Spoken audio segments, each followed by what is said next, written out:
Assalamu alaikum dear students. How are you all? I hope you all are good and doing well. Today we are going to start our third lecture of science of class 6, which is also the last lecture of this unit. ये जो lecture आज हम पढ़ने जा रहे हैं ये आपकी बुक के पेज नंबर 3 और पेज नंबर 4 पे है. सो लेक्चर स्टार्ट करने से पहले आप लोग अपने पास साइंस की बुक, इसके अलावा साइंस के नोट्स और एक लेड पेंसिल रख लें. हमारा जो आज का लेक्चर है वो हमारे पिछले लेक्चर से कनेक्टेड है, तो मैं आपको पिछले लेक्चर का थोड़ा सा ओवरव्यू देती चलूँ कि पिछले लेक्चर में हमने क्या पढ़ा था. हमने ये पढ़ा था कि लेबॉर्ट्री क्या चीज़ होती है और लेबॉर्ट्री के अंदर हम जितनी भी चीज़ें इस्तेमाल करते हैं उनको हम क्या कहते हैं, उनको हम इंस्ट्रूमेंट्स कहते हैं. और ऐसे कौन से कॉमन इंस्ट्रूमेंट्स थे जो कि हमने पढ़े थे जो किसी भी लेबॉर्ट्री में इस्तेमाल होते हैं. हमने पढ़ा था जी माइक्रोस्कोप के बारे में कि माइक्रोस्कोप एक ऐसा इंस्ट्रूमेंट होता है जो कि छोटी चीज़ों को बड़ा करके दिखाता है.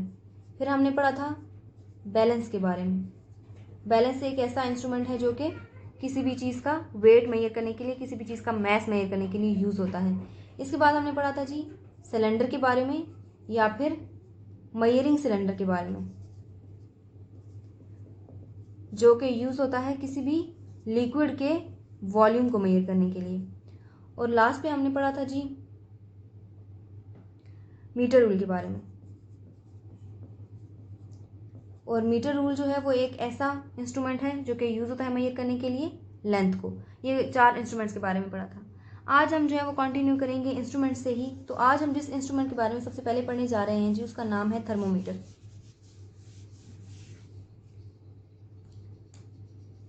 इंस्ट्रूमेंट का नाम है थर्मोमीटर.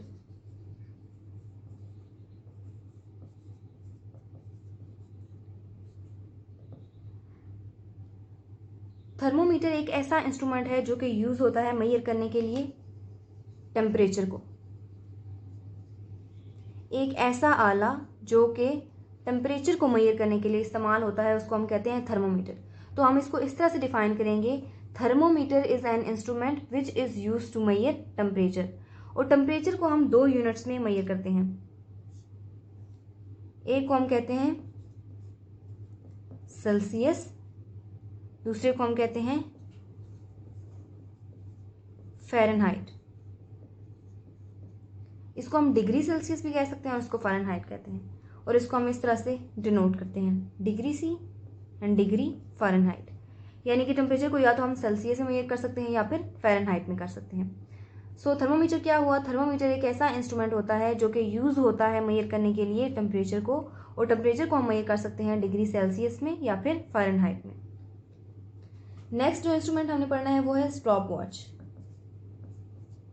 जैसा कि इसके नाम से जाहिर है कि वॉच कहते हैं घड़ी को, तो घड़ी किस लिए यूज़ होती है, टाइम देखने के लिए. और स्टॉप वॉच एक ऐसा इंस्ट्रूमेंट होता है जो कि यूज़ होता है मेजर करने के लिए टाइम को.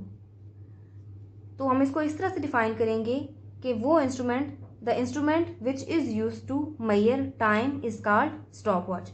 अब टाइम को जो है वो हम 3 यूनिट्स में मेजर कर सकते हैं. सबसे पहले हम इसको मेजर कर सकते हैं सबसे छोटे यूनिट में जो कि है सेकेंड्स. दूसरा जो है वो है मिनट्स जो कि इससे बड़ा होता है और सबसे बड़ा जो होता है उसको हम आवर्स में. यानी कि हम टाइम को 3 तरह के जो यूनिट्स हैं उसमें मेजर कर सकते हैं, सेकेंड्स में, मिनट्स में और आवर्स में.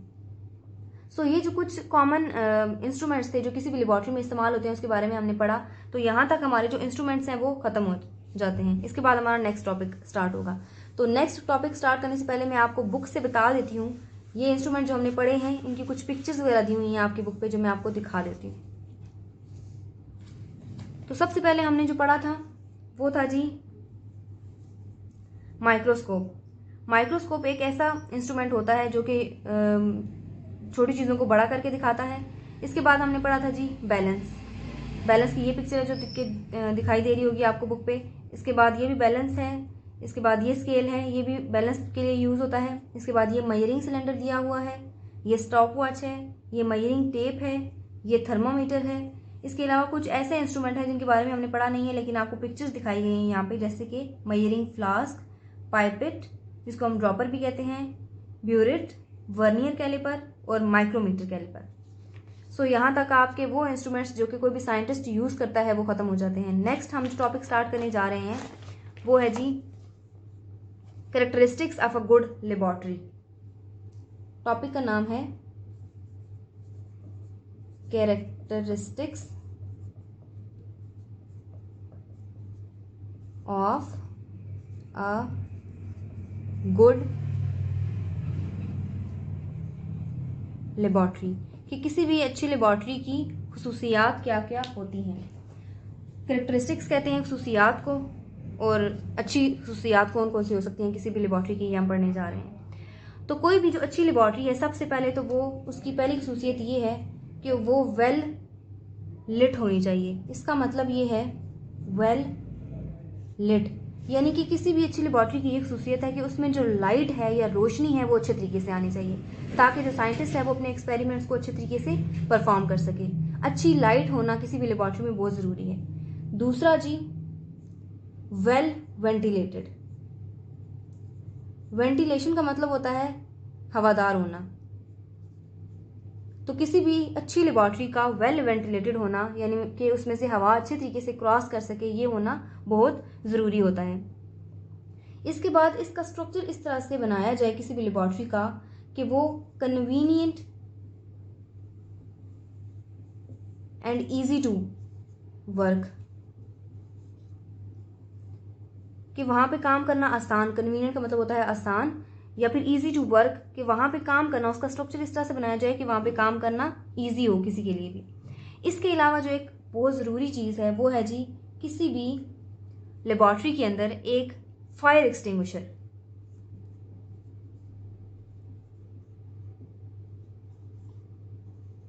फायर एक्सटिंग्विशर का होना बहुत ज़रूरी है। फायर एक्सटिंग्विशर कहते हैं जी किसी भी आग बुझाने वाले आले को, इंस्ट्रूमेंट जो कि यूज़ होता है कि किसी भी जगह पे अगर आग लग जाए तो वहाँ पे आग बुझाने के लिए यूज़ होता है। अब बहुत सारे लेबोरेटरी में एक्सीडेंट्स हो सकते हैं जिनके नतीजे में आग लग सकती है। तो एट अ टाइम हमें आग पे काबू पाने के लिए या फिर इमीडिएटली आग पे काबू पाने के लिए लेबोरेटरी के अंदर एक फायर एक्सटिंग्विशर मौजूद होना चाहिए, ताकि उस फायर एक्सटिंग्विशर की मदद से हम उस इब्तदाई तौर पर जो काबू पाना चाहें अगर हम, तो पा सकें उस पर। इसके बाद लास्ट पे इसकी एक खसूसियत है जी लेबोरेटरी, किसी भी अच्छी लेबोरेटरी के अंदर फर्स्ट एड बॉक्स। आपने इसका नाम सुना होगा, अक्सर जगहों पे फर्स्ट एड बॉक्स लोगों के घरों में मौजूद होता है, गाड़ी के अंदर भी लोग रखते हैं। इसके अलावा फर्स्ट एड बॉक्स जो है वो किसी भी अच्छी लेबोरेटरी, गुड लेबोरेटरी के अंदर किसी भी फर्स्ट एड बॉक्स का होना बहुत ज़रूरी है। और इस फर्स्ट एड बॉक्स के अंदर emergency medicine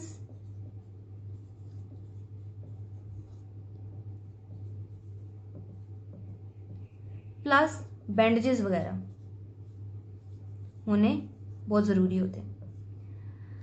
first aid box जो होता है वो किसी भी जगह पे इब्तदाई जो सहूलियत होती है, इब्तदाई मदद होती है किसी भी इंजर्ड इंसान को, किसी भी ज़ख्मी इंसान को, या कोई ऐसा इंसान जो जल गया है तो उसको इमदाद देने के लिए, इब्तदाई मदद देने के लिए फर्स्ट एड बॉक्स मौजूद होता है, जिसके अंदर पेन किलर वगैरह, इमरजेंसी मेडिसिन कुछ होती हैं, या फिर बैंडेजेस वगैरह मौजूद होते हैं जो कि हम इंजरी की साइड पर लगा सकते हैं। इसके अलावा जो फर्स्ट एड बॉक्स है उसको लेबोरेटरी के अंदर किसी ऐसी जगह पे रखना चाहिए जहाँ पे वो इजीली अवेलेबल हो, ताकि अगर कोई इस तरह का हादसा पेश आ जाए तो हम उसको इजीली एक्सेस कर सकें, इजीली वहाँ से उठा सकें, हमें ढूंढना ना पड़े। फर्स्ट एड बॉक्स होना बहुत ज़रूरी है, ताकि अगर लेबोरेटरी के अंदर बहुत सारे हादसा होते रहते हैं, हम केमिकल्स के साथ एक्सपेरिमेंट्स करते हैं, बहुत सारी ऐसी चीज़ों के साथ एक्सपेरिमेंट्स करते हैं जो कि हमारे लिए नुकसानदेह हो सकती हैं, तो फर्स्ट एड बॉक्स होना ज़रूरी है, ताकि अगर किसी इंसान को किसी तरह से इंजरी हो गई है, ज़ख्म आ गया है, कोई कट लग गया है, या फिर किसी केमिकल की वजह से कोई किसी जगह से जल गया है, तो फर्स्ट एड बॉक्स की मदद से हम उसको इब्तदाई सहूलत मुहैया कर सकें। ये कुछ ऐसी खसूसियात हैं जो किसी भी ऐसी लेबोरेटरी की होनी चाहिए, जैसा कि वेल लिट, अच्छी लाइट होना, वेल वेंटिलेटेड, लेबोरेटरी का हवादार होना, लेबोरेटरी का स्ट्रक्चर ऐसा होना कि वहाँ पे हम आसानी से काम कर सकें, फायर एक्सटिंग्विशर का होना, और फर्स्ट एड बॉक्स का होना। नेक्स्ट जो टॉपिक है हमारा वो है सेफ्टी रूल्स। सेफ्टी कहते हैं हिफाजत को, ऐसे रूल्स जो कि हम फॉलो करके अपने आप को बचा सकते हैं बहुत सारे हादसात से, उनको हम कहते हैं सेफ्टी रूल्स। तो नेक्स्ट टॉपिक है हमारा safety rules for using a laboratory. किसी भी लेबॉर्ट्री को यूज़ करने के लिए, इस्तेमाल करने के लिए ऐसे कौन से रूल्स हैं जिनको फॉलो करना हमारा बहुत ज़रूरी है। तो ये कुछ रूल्स हैं जो कि आपको मैं बताने जा रही हूँ। सबसे पहले ये कि आपको कोई भी चीज़ अपनी टीचर के परमिशन के बगैर नहीं करनी, यानी कि आपको लेबॉर्ट्री के अंदर काम करने के लिए फॉलो करना है टीचर की इंस्ट्रक्शंस को। तो हम कहेंगे कि फॉलो टीचर्स इंस्ट्रक्शंस।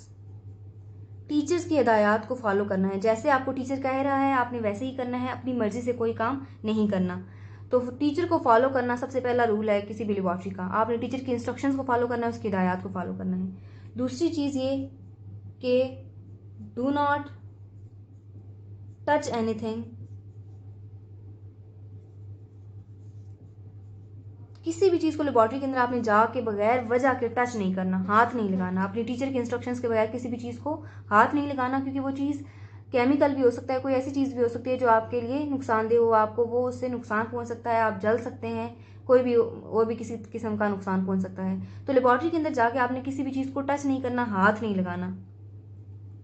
इसके बाद तीसरा रूल ये है,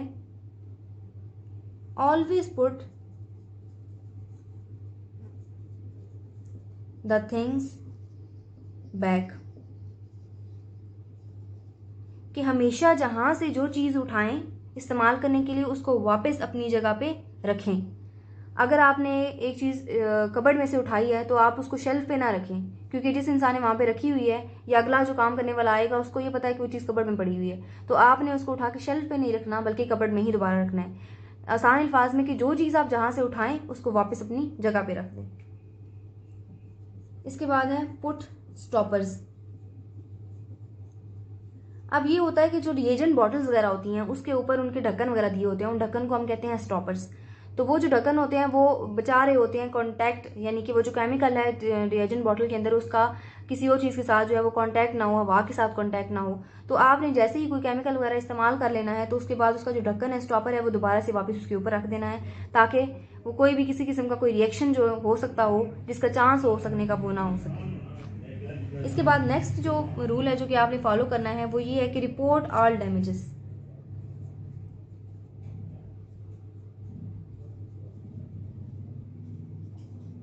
जितने भी लेबॉर्ट्री के अंदर कोई भी नुकसान वगैरह हो जाता है, आपसे कोई रिएजेंट बॉटल टूट जाती है, इसके अलावा कोई मशीन ख़राब हो जाती है, तो सबसे पहले आपने किसी कंसर्निंग बंदे को रिपोर्ट करना है, जाके बताना है।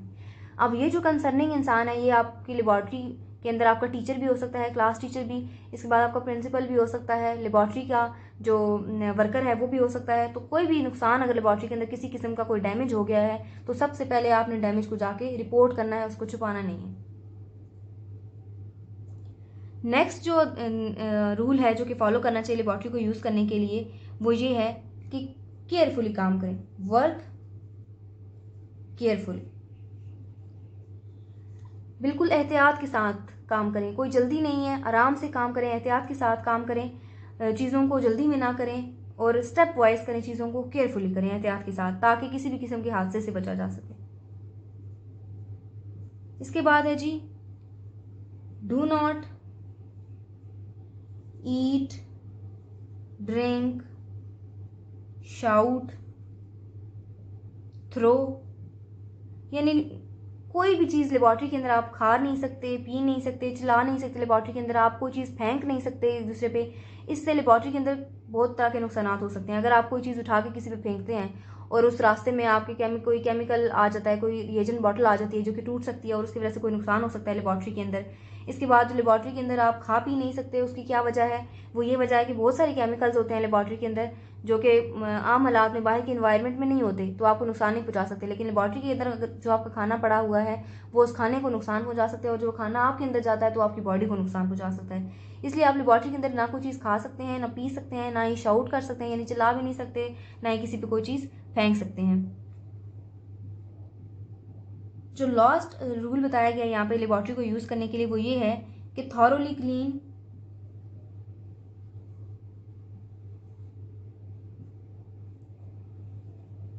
All apparatus. अपरेटस जैसे कि आपको पता है कि लेबॉर्ट्री के अंदर जो हम इंस्ट्रूमेंट इस्तेमाल करते हैं उसको अपरेटस कहते हैं। कोई भी ऐसा एक्सपेरिमेंट जो कि आप कर रहे हैं उसके अंदर आपको ऑपरेटर्स की ज़रूरत होगी, और ये जो ऑपरेटर्स है ये आप इस्तेमाल जब करेंगे तो इस्तेमाल करने के बाद आप फ़ौरन से उस ऑपरेटर्स को धो के रख देंगे। इसके बाद जो है वो एक और स्टेप है, वो है जी वॉश हैंड्स। आपने लेबॉर्ट्री के अंदर दाखिल होने के फ़ौरन बाद और लेबॉर्ट्री से निकलने से फ़ौरन पहले अपने हाथ धोने हैं। इसके अलावा किसी भी एक्सपेरिमेंट को परफॉर्म करने के फ़ौरन बाद आपने अपने हाथ धोने या अपने हाथ जो है वो साफ़ करने हैं, क्योंकि इससे कोई भी कंटामिनेशन आपकी बॉडी के अंदर नहीं जा सकती। आप अपने हाथों से अपने जिस्म को टच करते हैं तो वो आपके जिस्म के किसी हिस्से पे भी लग सकती है। तो आपने एक्सपेरिमेंट परफॉर्म करने के फ़ौरन बाद अपने हाथ धोने हैं, और लेबॉर्ट्री में दाखिल होने के बाद भी अपने हाथ धोने हैं, और लेबॉर्ट्री से निकलने से फ़ौरन पहले भी अपने हाथ धोने हैं। ये कुछ सेफ्टी रूल्स थे जो किसी भी लेबॉर्ट्री को यूज़ करने के लिए बताए गए हैं आपको। यहाँ तक आज का हमारा जो फर्स्ट चैप्टर है वो ख़त्म हो रहा है, जिसका ये आज थर्ड लेक्चर हम पढ़ रहे थे, जिसमें हमने ये पढ़ा कि कुछ इंस्ट्रूमेंट्स के बारे में पढ़ा, जिसमें आता था थर्मोमीटर, इसके बाद आता था स्टॉप वॉच के बाद हमने पढ़ा जी ऐसी कौन सी करेक्टरिस्टिक्स हैं लेबॉर्ट्री की जो कि होनी चाहिए किसी अच्छी लेबॉर्ट्री की, कौन सी करेक्टरिस्टिक्स हैं, जिसमें हमने बताया कि किसी अच्छी लेबॉर्ट्री को हवादार होना ज़रूरी है, उसमें रोशनी का होना ज़रूरी है, उसका स्ट्रक्चर ऐसा होना चाहिए कि आप आसानी से काम कर सकें, उसमें फायर एक्सटिंग्विशर का होना बहुत ज़रूरी है, इसके बाद उसमें फ़र्स्ट एड बॉक्स का होना बहुत ज़रूरी है। इसके अलावा हमने कुछ सेफ्टी रूल्स पढ़े, जैसे कि आपको अपने टीचर के इंस्ट्रक्शन को फॉलो करना चाहिए, कोई भी चीज़ टीचर की परमिशन के बगैर टच नहीं कर सकते आप, हमेशा जो चीज़ जहाँ से उठाएं वहीं पे वापस रख दें। इसके अलावा रिएजेंट बॉटल्स वगैरह जब आप यूज़ करें तो उनके ढक्कन उनके इस्तेमाल करने के बाद रख दें, कोई डैमेज वगैरह हो जाए लेबॉर्ट्री में तो उसको वापस उसकी जगह पर रख दें। इसके बाद जो है वो केयरफुली काम करें, एहतियात के साथ काम करें, कोई भी चीज़ आप खा पी नहीं सकते, शाउट नहीं कर सकते और फेंक नहीं सकते लेबॉर्ट्री के अंदर। इसके बाद अपरेटस इस्तेमाल करने के फ़ौरन बाद उसको धो दें और अपने हाथ जो हैं वो धोएं एक्सपेरिमेंट परफॉर्म करने के बाद, या फिर लेबॉर्ट्री में एंटर होने के बाद और लेबॉर्ट्री को छोड़ने से पहले। सो ये आपका आज का लास्ट लेक्चर था जो कि आज हमने पढ़ा। तो मैं अब आपको बताती हूँ कि कौन से क्वेश्चन है जो कि आपने नोट्स से करने हैं। क्वेश्चन नंबर 11 जो कि आपके नोट्स में दिया गया है, डिफाइन थर्मोमीटर, यहाँ से लेके दूसरा क्वेश्चन है what do you know about stop watch, ये वाला क्वेश्चन। इसके बाद write down the few characteristics of a good laboratory, किसी भी अच्छी लेबॉर्ट्री की कौन सी खसूसियात होती हैं। इसके बाद name the things a first aid box must have, किसी भी फर्स्ट एड बॉक्स में कौन कौन सी चीज़ें होनी चाहिए। Right any 3 safety rules for using a laboratory, किसी भी लेबॉर्ट्री को यूज़ करने के लिए कौन से 3 सेफ्टी रूल्स हैं जो कॉमन आपको पता होने चाहिए। तो ये 5 क्वेश्चन जो है वो आज का आपका होमवर्क है जो आपने अच्छे तरीके से समझने हैं और मेमोराइज भी करने हैं। तो आज का आपका लेक्चर यहीं पे ख़त्म होता है। कल हम नेक्स्ट चैप्टर के बारे में पढ़ेंगे। This is for today. Thank you. अल्लाह हाफिज़।